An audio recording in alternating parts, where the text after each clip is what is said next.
El día martes dice, desterrado a Patmos. A. Tras los intentos fallidos de quitarle la vida a Juan, ¿a dónde fue finalmente enviado? Queridos, Juan, como mencioné, inició como un pescador.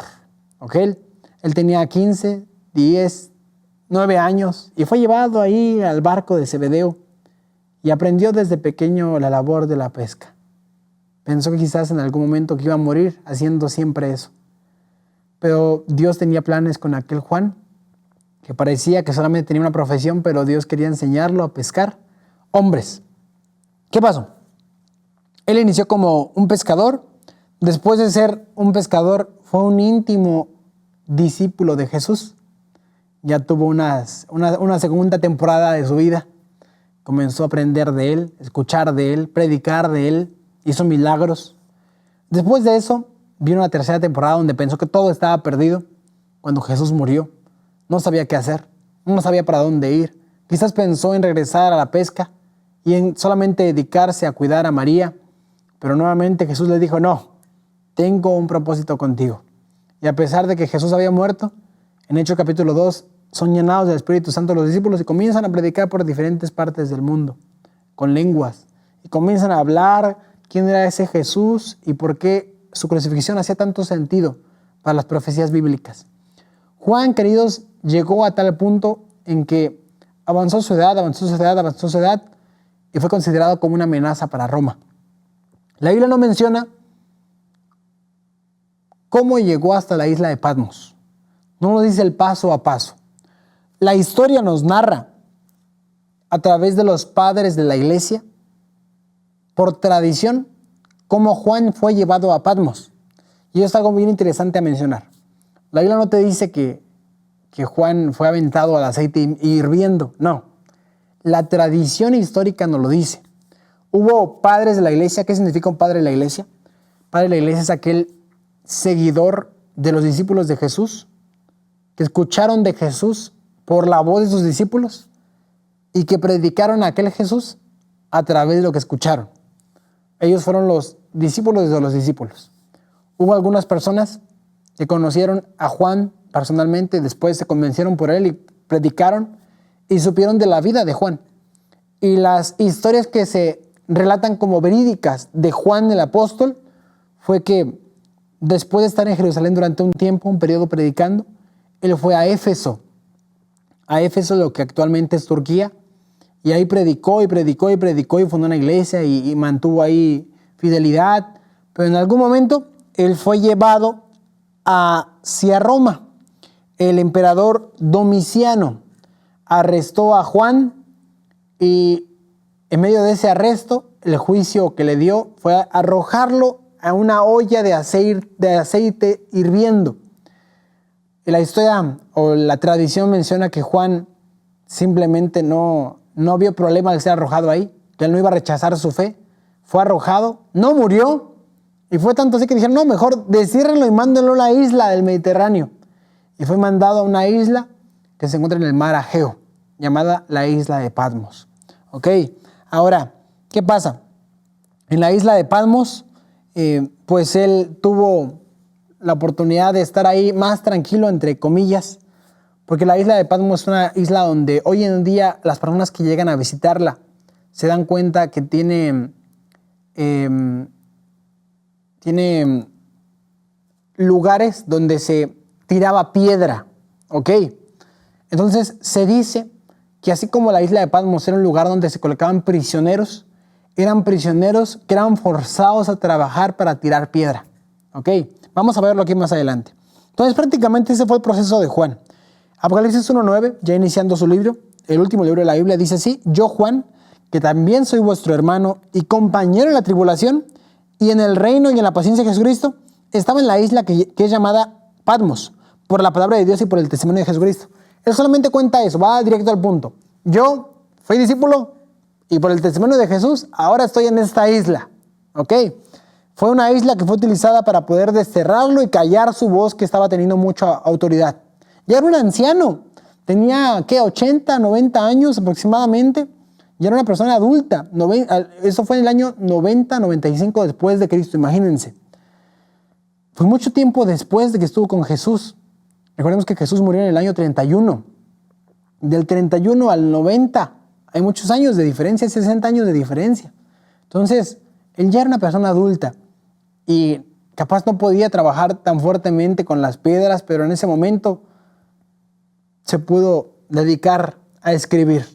¿Okay? No tenía mucha fuerza para poder hacer grandes cosas, pero aún su mano servía para poder tener una función para la causa del maestro. Y comenzó a escribir lo que le fue dado como revelación. ¿Qué pasó? Como mencioné, Domiciano, el emperador romano, lo colocó en esa isla. Y después, la tradición dice lo siguiente. El emperador Victorino de Petavio declaró ese es un cristiano, un padre de la iglesia en el año 303, un cristiano, siguiendo la tradición, mencionó lo siguiente. Siglos más tarde, acerca del Apocalipsis, cuando Juan dijo estas cosas, estaba en la isla de Patmos, condenado a trabajar en las minas por el César Domiciano.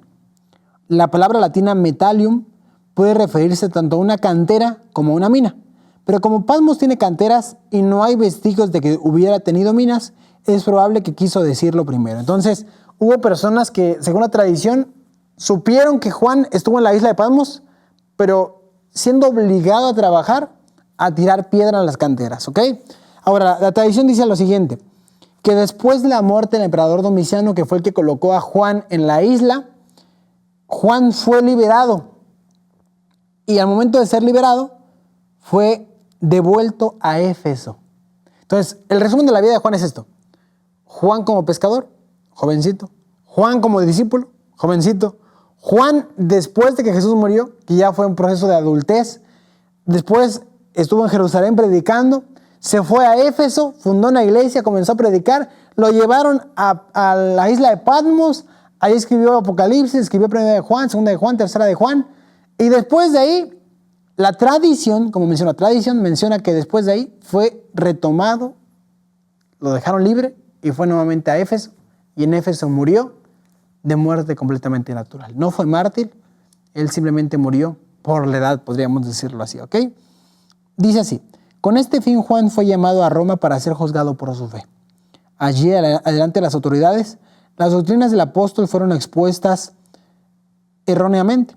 Testigos falsos le acusaron de enseñar herejías sediciosas con la esperanza de conseguir la muerte del discípulo. Juan se defendió de una manera clara y convincente, y con tal sencillez y candor que sus palabras tuvieron un efecto poderoso.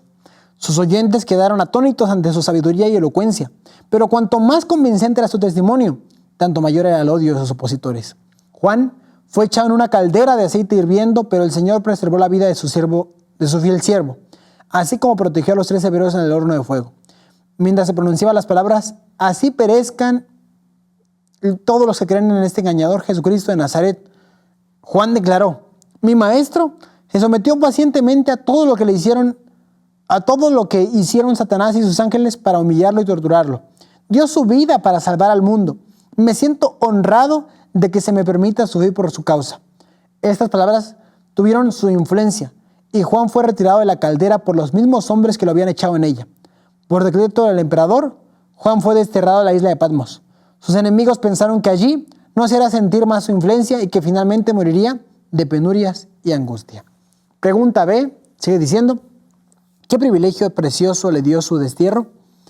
Apocalipsis 1.1 menciona la revelación de Jesucristo, que Dios le dio para manifestar a su siervo las cosas que deben de acontecer pronto. Y la declaró enviándola por su ángel a Juan, su siervo, el cual ha dado testimonio de la palabra de Dios y del testimonio de Jesucristo y de todas las cosas que él vio. Bienaventurado el que lee y los que oyen las palabras de esta profecía y guardan las cosas en ella escritas porque el tiempo está cercano. Queridos, ¿qué pasó? Juan fue llevado a la isla pensando que ahí sería su fin, pero sería el comienzo de una historia que estaba a punto de escribirse. Queridos, Apocalipsis fue un libro que se distribuyó por todo el mundo, que fue colocado en la Biblia y que hasta ahora nosotros lo entendemos y lo escuchamos y lo analizamos juntos. Y lo vamos a estar analizando las siguientes semanas. El instrumento que el hombre utilizó para matar a Juan, para ocultar y callar su voz, fue el instrumento que Dios usó para hacerla aún más fuerte. Qué interesante, ¿no? Ahora, curioso porque el orden tenía un propósito importante: llegar a muchas personas. Dice aquí que había una promesa: bienaventurado el que lee y los que oyen las palabras de esta profecía. Imagínate a Juan escribiendo eso, y Dios ayudándole a escribir eso también, porque Dios le reveló. Recordemos que Apocalipsis significa revelación, como encontrar lo oculto, aquello que está escondido, pero fue revelado. Eso significa Apocalipsis. Entonces, Juan fue el encargado de darle ese último mensaje de amonestación al mundo entero. Hoy más que nunca el libro de Apocalipsis es un libro tan estudiado, tan profundizado, tan compartido por el tiempo en el cual estamos viviendo. Cuando hablamos del fin del mundo, la primera palabra que se nos viene a la mente, ¿qué es? Apocalipsis. Pero Apocalipsis no es un símbolo del fin del mundo. Apocalipsis es un símbolo de amor y profundidad en Jesús. ¿Por qué? Apocalipsis te revela hasta dónde el ministerio de Jesús fue a llegar. Apocalipsis 4 y capítulo 5 nos muestra que Jesús es aquel cordero inmolado desde antes de la fundación del mundo, pero que fue digno de poder tener la corona, que redimió a los hombres y que gracias a su muerte tenemos esperanza, tenemos alegría y oportunidad de salvación. Cuando estudiamos el libro de Daniel, yo llegué a mencionar que cuando hablemos de profecía, ocupamos cambiar el término.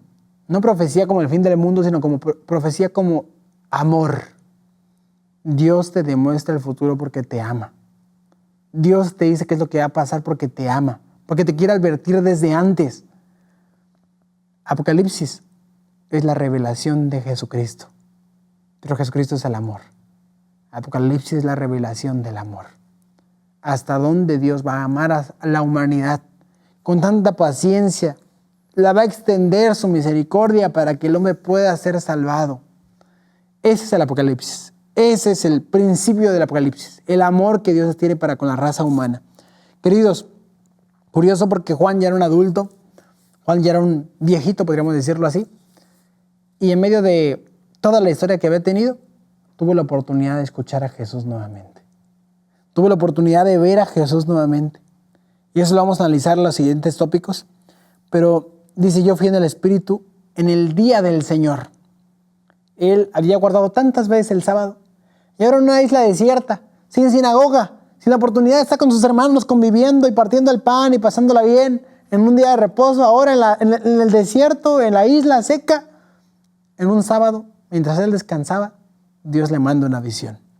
En el día del Señor, dice: escribe en un libro lo que ves y envíalo a las 7 iglesias que están en Asia: Éfeso, Esmirna, Pérgamo, Tiatira, Sardis, Filadelfia y la Odisea. El mensaje iba a llegar a muchas partes de la zona del Mediterráneo. Ahora, curioso porque vamos a solucionar una duda antes de seguir comentando. El día del Señor. El día del Señor nosotros sabemos que es sábado, ¿ok? Pero nosotros llegamos a esa conclusión porque tenemos referencias bíblicas. Cuando la Biblia menciona que fue esta visión en el día del Señor, muchas personas piensan, una, que podría ser el día del Señor que los mismos profetas menores hablan, que es como el día del juicio venidero. Dos, que podría ser un día específico, literal.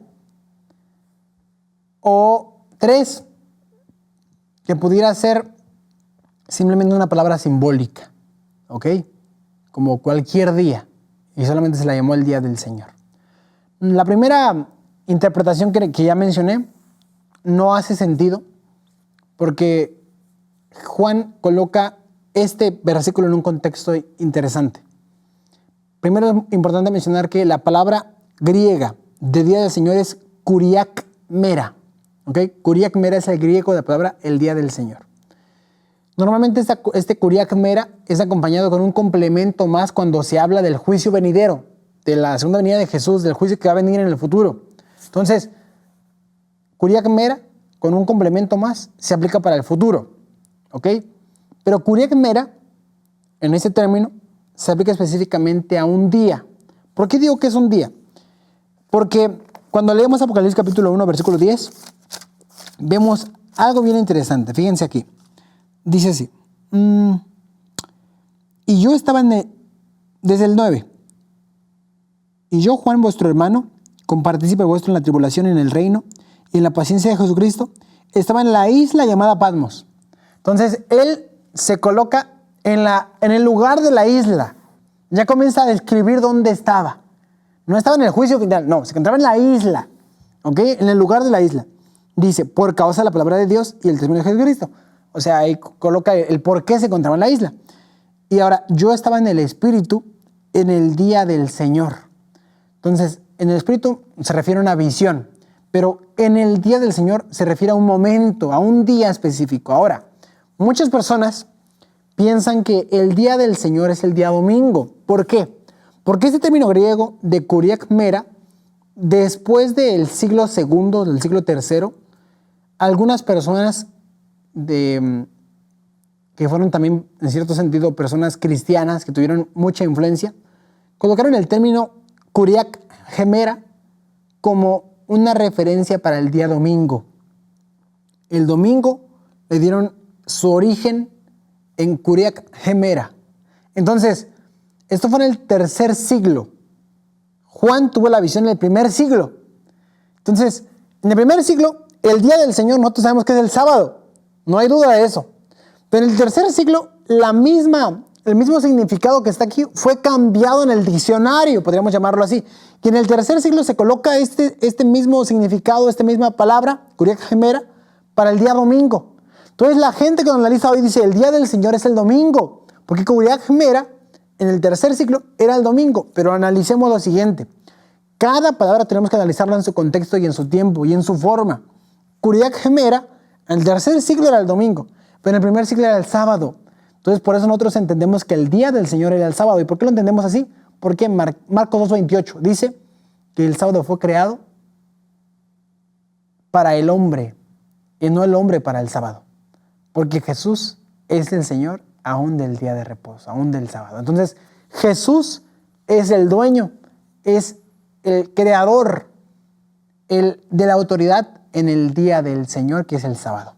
Entonces Marcos 2:28 nos da la referencia de que Jesús es el dueño de ese día. ¿Todos los días son importantes? Sí. ¿Todos los días son del Señor? Sí. Pero hay uno que Jesús reposó, santificó y bendijo. ¿Y ese cuál fue? El día séptimo, el día sábado. Entonces por eso nosotros entendemos que el día del Señor es el día sábado. Perfecto. Con esto creo que podemos terminar este tópico. Leemos la nota rápidamente. Patmos, una isla árida y rocosa del mar Egeo, había sido escogida por las autoridades romanas para desterrar allí a los criminales. Pero para el siervo de Dios, esa lóbrega residencia llegó a ser la puerta del cielo. Allí, alejado de las bulliciosas actividades de la vida y de sus intensas labores de años anteriores, disfrutó de la compañía de Dios, de Cristo y de los ángeles del cielo, y de ellos recibió instrucciones para guiar a la iglesia de todo tiempo futuro. Esa isla fue el instrumento que Dios ocupó para guiar a muchas iglesias, incluso hasta la nuestra, en este último momento de la historia humana. Qué bonito, ¿no? Dios tiene planes eternos para con sus hijos. Y este libro es la muestra de eso. Dios guió a Juan, incluso en la isla, para guiarnos a nosotros en esta última etapa de la historia de la humanidad. Que Dios nos bendiga.